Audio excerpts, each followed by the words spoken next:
The red sun of Thorax 7 beat down on the training yard with merciless intensity. Dust clouds rose from the compound where the Krathan warrior cubs practiced their combat forms, their scaled bodies moving in synchronized patterns that had been perfected over millennia. The Krathan Empire had conquered 47 star systems, and their reputation as the galaxy's most fearsome warriors was well earned. Dr. Arya Ven stood at the edge of the yard, her medical kit slung over her shoulder, watching the drills with quiet observation. She was the only human on this military training moon, assigned here as part of the Terran-Krathan medical exchange program. The cubs, adolescent Krathan between 12 and 15 cycles old, towered over her by at least 2 feet, their obsidian scales gleaming in the harsh sunlight. The Krathan instructors had made their position clear from day one. Humans were soft, weak. Their medicine was too gentle, too concerned with comfort rather than function. Dr. Ven had listened politely and continued her work without complaint. The accident happened during a grappling drill.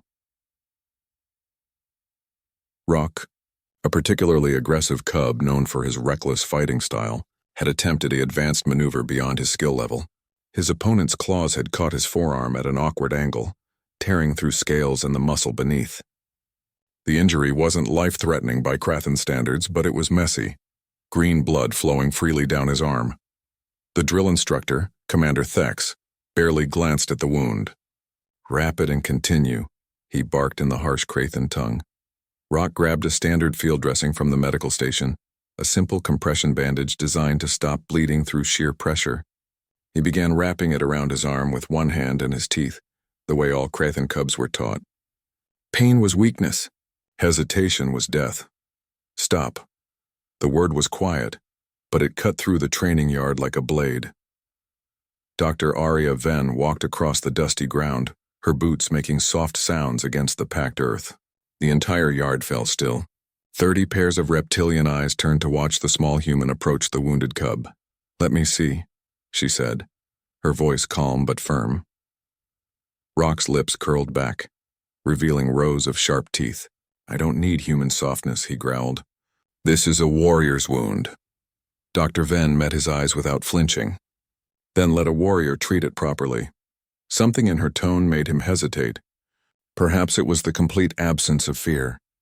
Perhaps it was the way she spoke of warriors without mockery. Slowly, Rock extended his arm.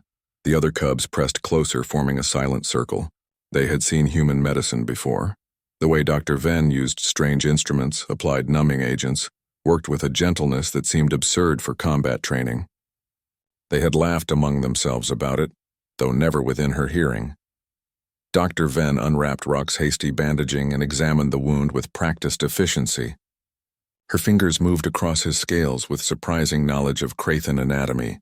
She cleaned the injury with an antiseptic that didn't sting, then began applying a specialized adhesive that would bond to his scales. "The problem with your standard field dressing," she said, her voice carrying in the quiet yard, "is that it's designed to stop bleeding. That's important, but it's not enough." She worked as she spoke, her movements precise. "If you wrap too tight, you cut off circulation. The muscle dies. You lose function. A warrior with a dead arm is no warrior at all." Rock watched her hands, fascinated despite himself. The other cubs leaned in closer. "If you wrap too loose, the wound continues bleeding internally. Infection sets in. You fight through it because you're Krathan, and pain means nothing to you. But 3 days later, you're fevered and weak. Your enemies don't care how tough you are when you're dead." She began wrapping the bandage, her fingers moving with methodical care. "The first wrap," she continued, "stops the bleeding and holds the wound closed. Firm but not crushing. You maintain circulation while preventing further damage." The cubs watched as she completed the first layer, securing it with medical tape designed for reptilian scales. Then, instead of finishing, she began wrapping again. "The second wrap," Dr. Ven explained, her voice taking on a quality that reminded several cubs of their combat instructors, "provides structural support. It reinforces the injury site so that when you move, because you will move because the battle doesn't stop for wounds, you don't tear it open again. It distributes the pressure evenly. It protects the healing tissue while allowing you to continue fighting." She tied off the second layer with a precise knot, then tested the bandage's security with a gentle tug. A warrior who survives one battle but can't fight in the next is half a warrior. A warrior who tends their wounds properly fights at full strength tomorrow. The training yard remained silent. Commander Thex, who had been about to interrupt this display of human weakness, found his words dying in his throat. There was something in the human woman's efficiency, in the way she spoke of combat and survival, that resonated with something deep in the Krathen psyche. Dr. Venn stood up, meeting Rock's eyes again. "How does it feel?" The cub flexed his arm experimentally. The bandage held firm but didn't restrict movement. The pain had dulled to a manageable level.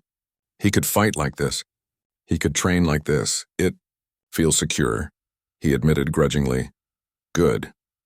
Dr. Venn packed her supplies back into her kit. "You should be able to complete today's drills. Come see me tonight so I can check for infection. If you ignore it and lose the arm, don't blame me."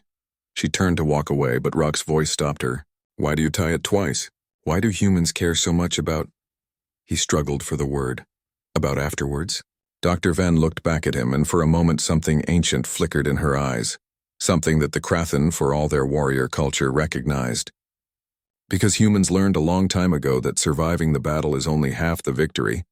You have to survive what comes after, too. We've fought wars that lasted generations. We learned to heal quickly, fight the next day and the day after that and the day after that. She smiled, but it wasn't a soft expression. We're still here. 40,000 years of history and we're still fighting. She walked away, leaving the cub staring after her.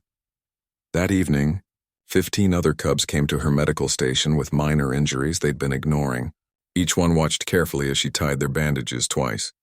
They asked questions about human combat medicine, about battlefield triage, about the wars humanity had survived. Dr. Arya Venn answered every question with the same calm precision she brought to her medical work. And when Commander Thex asked her the next morning to teach a class on advanced field medicine to the cubs, she simply nodded.